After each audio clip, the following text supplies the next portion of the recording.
My name is Azra.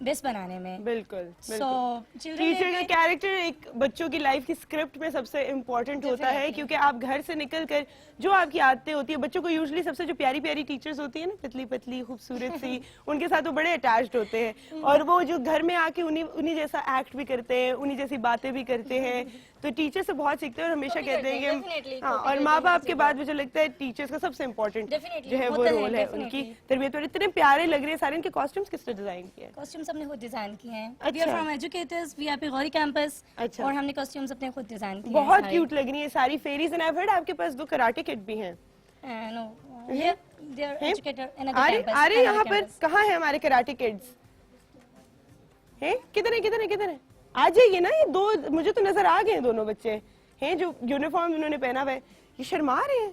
Karate कैसे करोगे अगर शर्माओगे? आ जाओ आगे, आ जाओ. अच्छा, अगर आप लोग थोड़ा सा पीछे हो जाओ, पीछे पीछे पीछे पीछे पीछे पीछे, और उनको थोड़ी सी जगह दे दो सामने. आ जाए आ जाए आ जाए आ जाए. This is your stage in the middle. चलें जी.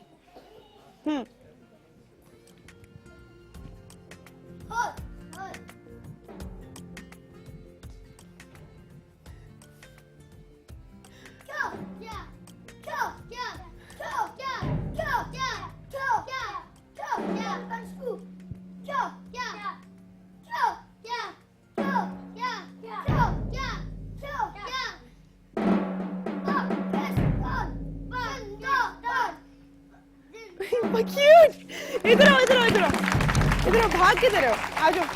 ये जो लीडर थे ना, मैं आ जाती हूँ पास. अस्सलाम वालेकुम. अस्सलाम वालेकुम. वालेकुम. कैसे हैं आप? ठीक हूँ. ठीक हो? किसने सिखाए कराटे? सर ने. सर ने. और ये एंड में क्या कहा था? पाकिस्तान जिंदाबाद. उसी तरह कहो ना. पाकिस्तान जिंदाबाद. क्या बात है भाई, जबरदस्त. शौक है कराटे का? आपको है? हाँ जी. क्या नाम है आपका? मोहम्मद. मोहम्मद. किससे सीखते हो आप? ये आपके टीचर है? नहीं. नहीं, किससे सीखते हो? इससे ऐसे तो फिर भी टीचर नहीं है. हैं? नहीं. आपका क्या नाम है? निशान. ये पकड़ो भाई, पकड़ लो निशान जी. आपको भी शौक है कराटे का? बोलो ना. जिस तरह पाकिस्तान जिंदाबाद बोला था वैसे बोल के दिखाओ. पाकिस्तान जिंदाबाद. क्या बात है, पाकिस्तान जिंदाबाद. बिल्कुल जी. कोई पोएम आती है आपको? आप मेरे शो पे पहले भी आ चुके हो, है ना? हाँ जी. हाँ जी. कोई पोएम आती है हाँ जी. तो सुनाओ ना. पकड़ लो माइक. हाँ जी. मुझे भूल गया. भूल गए हो? तो हम सारे साथ पढ़ देंगे. बताओ कौन सी पोएम पढ़नी है? भूल गया. ट्विंकल ट्विंकल तो आती होगी, है ना? हाँ जी. हाँ तो चलो सुना दो. शाबाश. Twinkle twinkle little star, how I wonder what you are. आ रही है आवाज किसी को? है? मुझे इतना ही आता. उतना याद है. क्यूटी. आपके इतनी क्यूट हो ना आपके, हम आपको जो है एक्सक्यूज कर सकते हैं इससे, है ना? ऐसे ही एक और हमारे पास टीचर. आ जाइए. जो ये भी वो कराटे का बता रही थी. आ जाइए. बजा लो, क्लैपिंग कर लो अपनी टीचर के लिए. अस्सलाम वालेकुम. क्या नाम है आपका? वालेकुम सलाम. मेरा नाम सोबजेब. सोबजेब. सोबजेब. हाँ तो जी. क्या मतलब है? सक्सेस. सक्सेस. वाह, जबरदस्त. पहली दफा सुना है मैंने. हाँ जी, ये सराइकी का वर्ड है. सोबजेब. और आपने जो है प्रोफेशन भी बहुत अच्छा चुना है इसके लिए, है ना? अच्छा, क्या कहेंगे आप बच्चों की उसमें तरबियत में एक टीचर का कितना इम्पोर्टेंट रोल है? आई थिंक बहुत ही इम्पोर्टेंट रोल है. बिल्कुल, क्योंकि जो जितने भी स्टूडेंट्स हैं वो टीचर को एज ए इंस्पिरेशन लेते हैं. बिल्कुल. और एक एक आपका मूव, आप the way you speak, the way you interact with other, एक एक चीज को कॉपी करते हैं. और आई थिंक बहुत ज्यादा आपका जो है हमारे एजुकेशन उसको सिस्टम inspire में कर सकते हैं. क्या चीज लैकिंग है हमारे टीचर्स में? आई थिंक कि टीचर्स ना, मैंने बहुत ज़्यादा जगहों पे देखा है कि उतना ज़्यादा प्यार से नहीं पढ़ाती. बहुत ज़्यादा इनको तो बहुत ज़्यादा इनकी केयर करनी पड़ती है, लाइक अ फ्लावर. तो उस तरह से अगर आई थिंक उस तरह पढ़ाने लग जाएं तो बहुत इम्प्रूवमेंट हो जाएगी आई हमारी थिंक इसके education अंदर system. मैटर करता है कि आप कितने पैशनेटली टीचर बने हो. Exactly, अगर आपने exactly. पार्ट टाइम टीचिंग की है बिल्कुल. तो फिर आपने नहीं एज अ हो प्रोफेशन नहीं लेना. आपके अगर आपको मतलब आपको बहुत पसंद है, आपको सिंस योर चाइल्डहुड आपको अगर पसंद है कि आप टीचिंग करो और आप इंस्पायर करना चाहते हो, और स्पेशली कि आपको बहुत लगाव है अपने स्टूडेंट से, तो आई थिंक सिर्फ आप तभी टीचिंग का टीचिंग प्रोफेशन करें. वरना आपने जब पार्ट टाइम और कोई जॉब नहीं है फिर नहीं, टीचिंग बिल्कुल. करनी है.